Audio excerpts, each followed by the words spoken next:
जिल्ह्यातील जलजीवन मिशनचा प्रश्न महत्त्वाचा असून हा प्रश्न मार्गी लावलाच पाहिजे। या कामे जर प्रशासनाकडून दुर्लक्ष होत असेल तर त्या संदर्भात माहिती द्या, अशा सूचना खासदार विनायक राऊत यांनी नागरिकांना केल्या आहेत।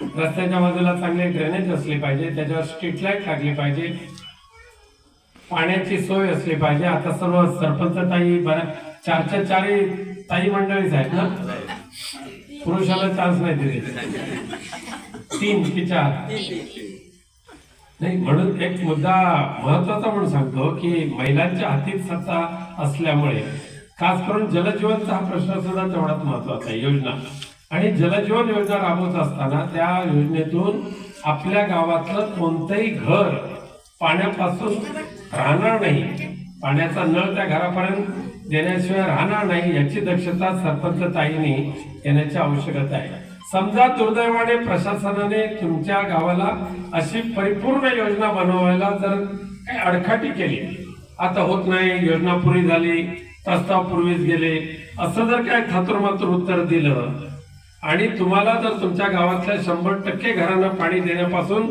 जर कुठे तुम्हाला दूर ठेवलं गेलं असेल तर आम्ही आहोत तिथे। आमच्या निदर्शनात ताबडतोब तुम्ही आणलं पाहिजे।